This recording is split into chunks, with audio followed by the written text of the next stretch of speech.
Right Balance podcast. I'm Diane Wright, your host. Here is where I'd like to share stories and interviews with leading practitioners and coaches, all under the health and wellness umbrella. We'll be including holistic therapies, inspirational people, and a vast array of experts to help you get on the right path. Join me every week for advice and information that will offer help and support, because we all need the right balance in life.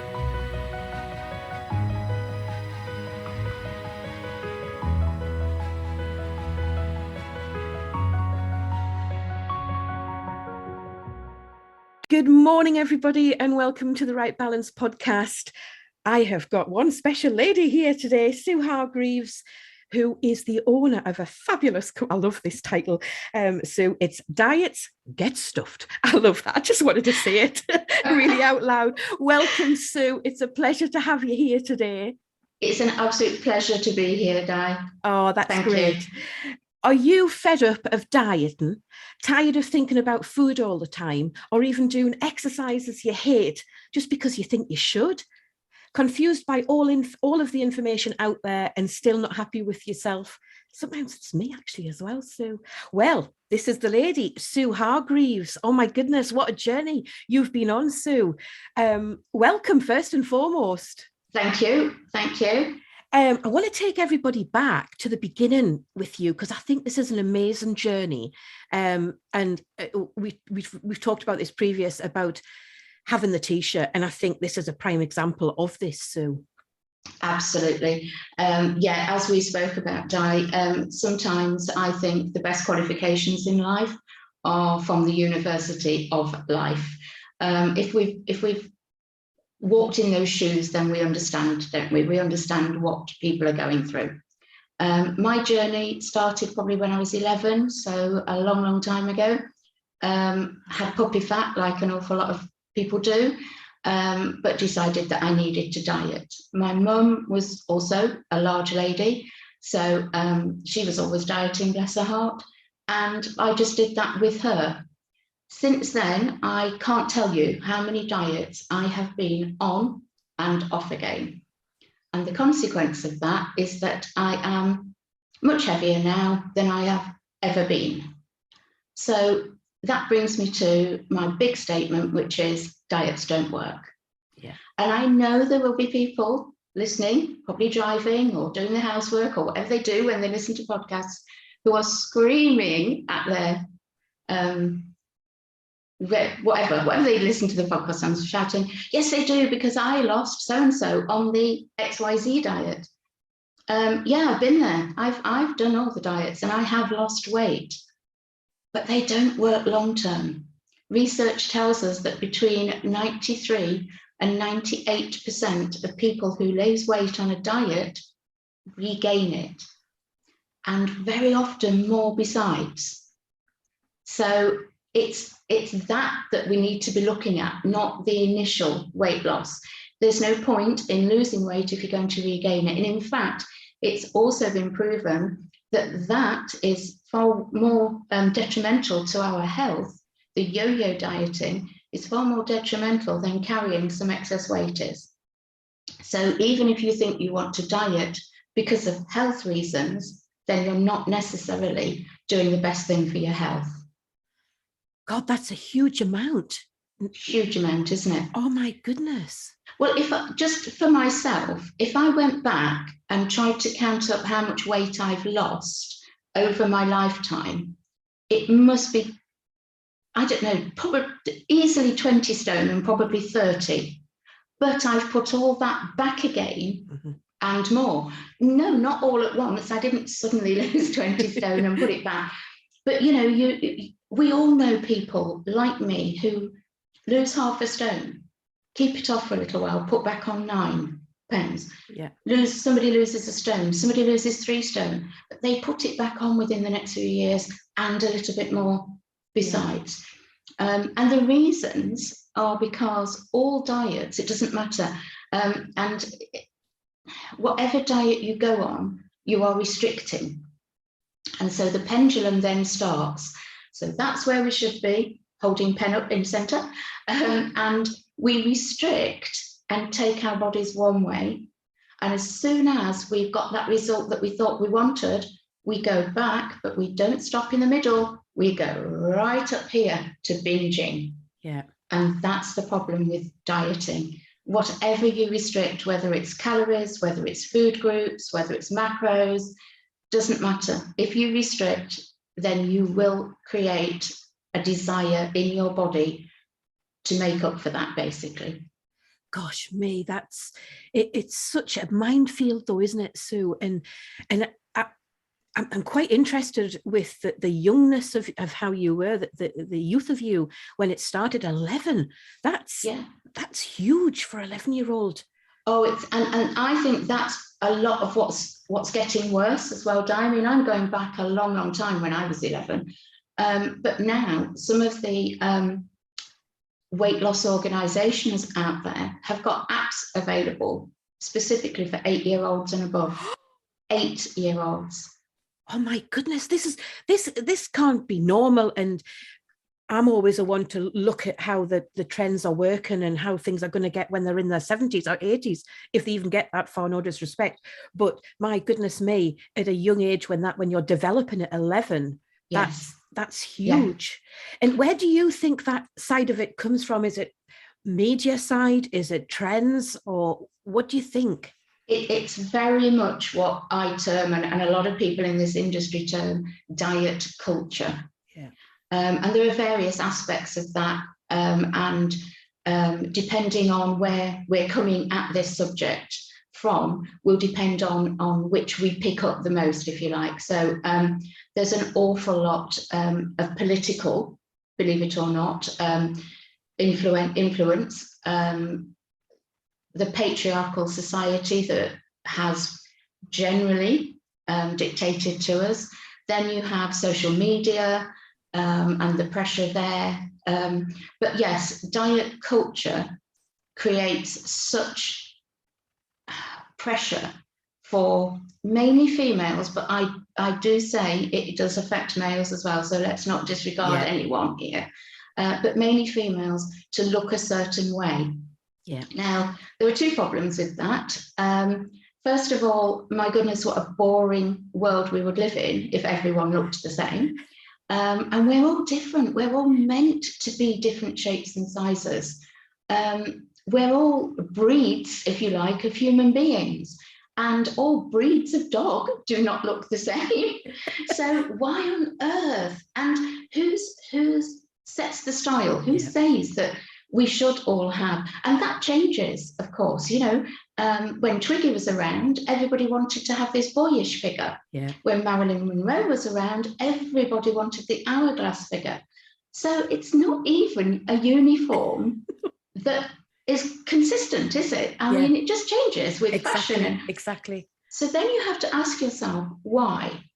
When I get interested in anything, the first question I ask is, who's going to benefit here? Yeah. And who is going to benefit when they change what way we should look? The people that are going to help you to get to that look. So yes, it's diet culture and the rules around dieting that get us into this mess in the first place. Oh my goodness, I know.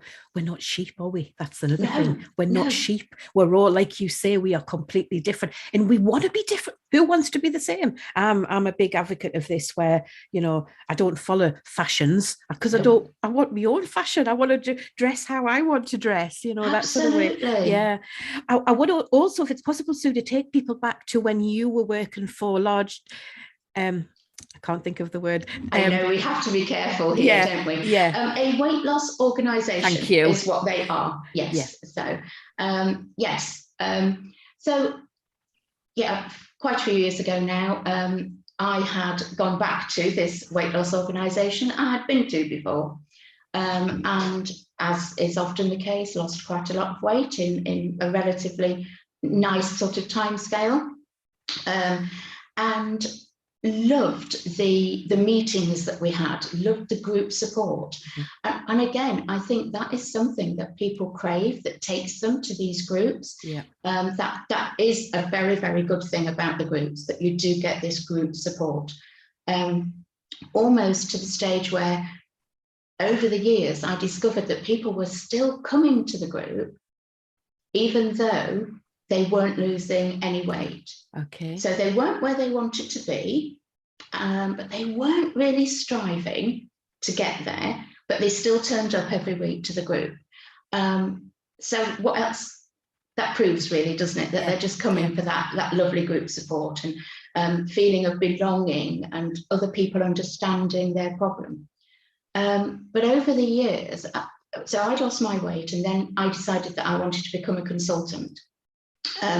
Because as with so many things in my life, as soon as I've found something, I want the world to find it. It's probably one of my big things, and it's not always a good thing, but yeah. So and at first I loved it. I absolutely loved it. But gradually, I discovered that people were still coming to group and not actually getting anywhere, like I've just said. And when I saw people step off the scales, their reaction was really profound. They could lose ½ pound and be absolutely ecstatic, or they could put ½ pound on and be totally devastated. Yeah. It was a tiny thing, Di, and it had such an impact on their mood, on their plans for the following week, on so many things. And I guess I just realized that I couldn't do this anymore. I couldn't keep taking money off of people to have that effect on them. I didn't know what was right, but I knew that wasn't. And I don't want to say that I think they're totally wrong, these organisations. There is a huge amount of good that they do. But for me, it wasn't it. And I wasn't in a great place either with my weight. So basically, I gave that up. And then I just sort of thought, you know what? In my own head, I just thought, I'm just going to stop dieting forever. I'm never, ever going on another diet again. Wow. But that's easier said than done. Yeah. And so I started to do some research, and that is when I found an amazing book called Intuitive Eating. Yes, this is exactly what I want to talk about. So excited about this. This is good, because I was too. Yeah. So I have to give great credit here to two wonderful ladies, Evelyn Triboli, I think it's pronounced, and Elise Resch. Sorry if I've pronounced it wrongly, but they're amazing ladies. They wrote this fabulous book about intuitive eating. And have you ever read something, Di, that you've thought afterwards, that's all so obvious? Yes. Why is the world not knowing this? It is so blinking obvious, yet it isn't, if you see what I mean. Yeah. And they had a fabulous way of putting everything across. They're both highly qualified and did their research, but also debunked an awful lot of research. And that really does float my boat. I love to, if ever I read any research, I'll generally go to the bottom first. Who paid for this research? That's right. You know, it could have a slight bearing on the results, kind of thing. Yeah. So, but yes, they debunked an awful lot of research, and basically what they were saying is pretty much common sense. A lot of people think that intuitive eating is the eat when you're hungry, stop when you're full. Yeah. There's an awful lot more to it than that. It's basically trying to unlearn all the rules that we've ever picked up along the way about eating, and going back to when we were little, when we would eat, when we were hungry, yes, and we would stop when we were full. But it's far more than that. You know, people think if you let children choose what they want to eat, they're always going to choose biscuits, chocolate, ice cream. But they don't. No. They really don't. And so, yes, that's what we need to relearn. And when I started doing it, yes, there was a certain amount, and I think a lot of people are the same, of, right, because it's the basis of intuitive eating is that no food is banned. Wow. I know. It's fab. I love it. All I can see is trifle in front of me now. And this is exactly the thing. Whatever it is that you really love, that you have put on that pedestal as a treat and a bad food. So when you eat it, it's a treat because you're going against what you know you should do. And we all like to rebel, don't we, to a certain degree? Absolutely. Some of us more than others, perhaps. So yes, there is that tendency when you first start to do intuitive eating to eat all the things that you know that you haven't eaten for a while or whatever. And so intuitive eating is not for you if what you want to do is lose weight. It's for you if you want to give up dieting and stop food controlling everything in your life. Every waking thought. I was that person that would wake up in the morning. My very first thought, as soon as I open my eyes, what am I having for breakfast? And whilst I'm eating breakfast, I'm thinking about what I'm having for lunch or in between lunch or whatever. I go to an occasion, I panic about, will there be food? Can I manage for 3 hours without eating? Should I take something with me?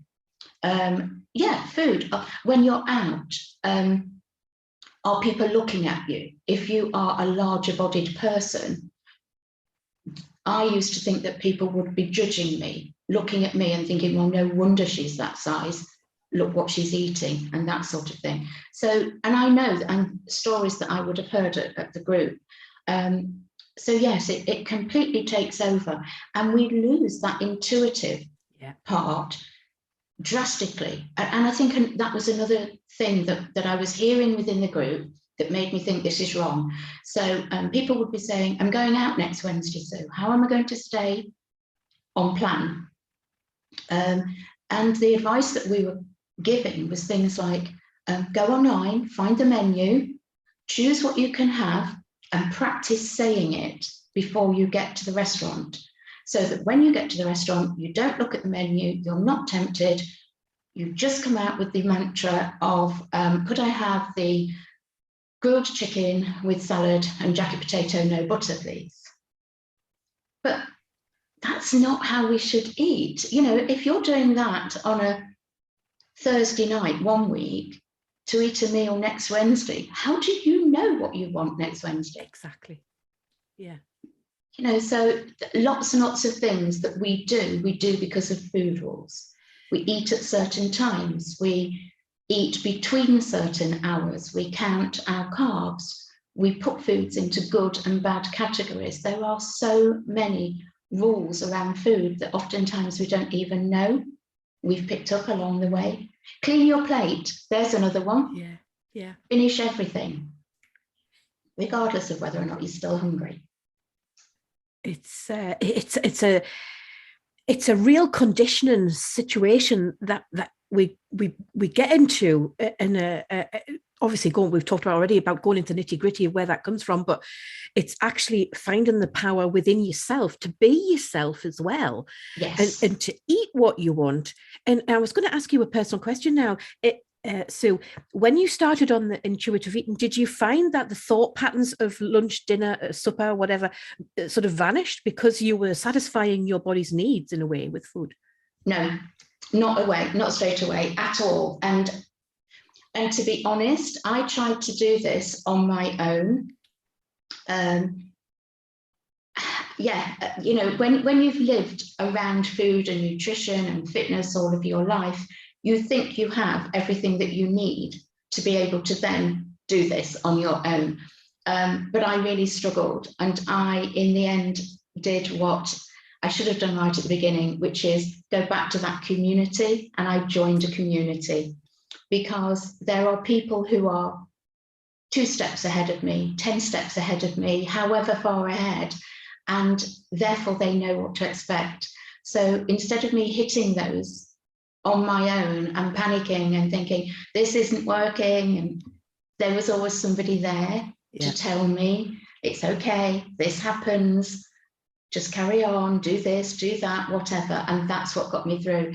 And even now, I've been doing this now for about 18 months, and no, I still have all of those thoughts. I had 50 some years of those thoughts You know, what to eat, when to eat, how much to eat, that food's good, that food's bad, all of those things.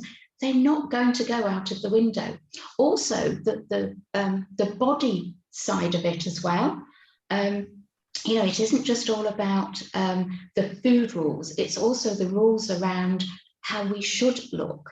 Yeah. So again, another great book. If your listeners want to go out there and find out more about this, obviously I want them to come to me and get some information. But there's a great book out there called Health at Every Size by Linda Bacon, or Lindo Bacon as she is now. And that's brilliant if people are worried about the health aspect of intuitive eating rather than living in a larger body. And then she's also written another great book called Body Respect. And again, you know, at the end of the day, Di, we have to ask ourselves, why do we follow these rules? Why? Yeah. And that goes back to the diet culture and the fact that we don't feel happy with our bodies as they are. We feel that we need to change them. And it very often is a should. I should do this. Yeah. And if you can get into that with people, why should you? Well, because society says, but why does, and keep asking the why, the why, the why. Eventually people will say, no, it isn't worth it. It really isn't worth it. And but then it's one thing to, like me now, I know it all. I don't know it. I know the things. The knowing and the doing are two completely different things. And I will still get up even now and not like the way I look. And immediately that thought comes in, maybe I could just do that diet for 2 days. Maybe I could just whatever. And then I have to bring myself back to reality, give myself the talk and realize that no, that's not the way to go. And eventually, you know, the new learning becomes your default mode. Yeah. So fabulous. Oh my goodness. The other things that I wanted to ask you about, and maybe just to pass some tips on to the listeners, is how to actually unlearn yourself from dieting. So any tips there? Yes.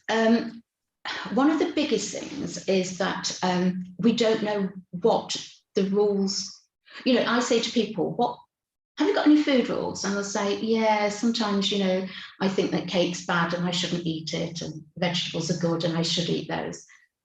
And that's probably it, really. That's all they think their food rules are. But when I tell them to sit down and I want you to write down in a day, I want you to be really conscious of what you're eating in that day and write down why you are eating anyway. Are you really hungry? Is it because it's 11 o'clock and you always have something at 11 o'clock? Is it because you had carbohydrates for breakfast and now you need to have some protein? Is it because it's 11 o'clock and you only start eating at 11 and you finish at 6? All of these things are food rules, but we don't realize they're food rules. So the best thing to do is to find them all, get them all written down. And then when you've written them down, you can start to think about them more. And then choose one, just choose one and try and break it. See how you feel. Oh my goodness. Wow. I'm going to try this. I'm going to try this. Although it's fascinating. I must admit, I will not stop eating something I really, really desire to eat. And I think that's really important. And I was going to, just another little thing I was going to throw in there. Do you find that exercise comes alongside the food as well? Yes, very much so. Because again, it can become addictive, and people feel that they have to exercise in order to lose the weight. Yeah. There's still this whole sort of calories in, calories out thing, that it's so simple that all you do is give yourself a calorie deficit by eating less or working out more, and the weight will drop off of you. But that it's not that simple. It really isn't that simple. But an awful lot of people, once they start trying to lose weight, will do the I have to exercise. I must exercise. Yeah. And they'll do things that they absolutely hate. Yeah. And they resent every second, but they still do it. Yeah. So what I'm more into, and I am a qualified fitness instructor as well, so I do come from the exercise side of it. And it's basically, do things that make you feel good. Yeah. And it doesn't have to be called exercise. Hey, here's the thing, it's movement. That's all you need to do. You only need to move. And that doesn't even mean getting out of your chair. Yeah. I was in a group a couple of weeks ago, and a lady had said that, she was really struggling. She was just beginning intuitive eating. She gave no background to herself whatsoever, but said that she needed to start exercising now. And a lot of the comments back, very, very well-meaning, I have to say, and I'm not having a go, but a lot of people were saying, start off with a walk. Yeah. Yeah.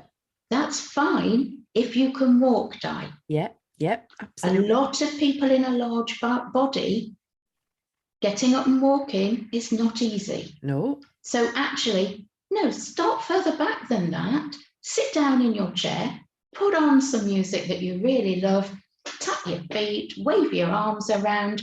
That is exercise. And it's exercise to make you feel good and to move your body rather than to lose weight. Oh, that's fantastic. I love that. We need more. We need more of Sue Hargreaves in our lives. We really I don't think so. Oh, Sue, it's been an absolute pleasure. On the end of the show notes that are joined with this podcast, you'll find all the details on how to contact Sue, her fabulous Facebook group, which is Diets Get Stuffed. I love that. Can't say it. Stop saying it. And it's on Facebook, as I say, and all the contact details are on there. Sue has some amazing little things that she posts on her page as well that just get the brain thinking in other directions, which I think is super important. It just leaves me to say, Sue, thank you so much for all your time, energy, and fabulous knowledge. I could sit and talk to you for ages. But yeah, just thank you so much. I really enjoyed that. Thank you, Di. It's been an absolute pleasure. And yes, there is so much more that I want to tell people, but hopefully they might come and join us in our Facebook group. There is so much more to this. There really is. Oh, fantastic. Sue, wishing you all the best, my darling, and we hope to catch up with you soon. Thank you. Thank you.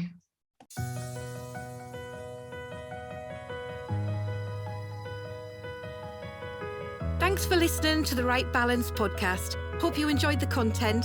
Please tell your friends and family, and don't forget to subscribe to the show. It will also be uploaded to the social media channels like Facebook and YouTube, including all the show notes. I hope you'll join me next week. Stay safe.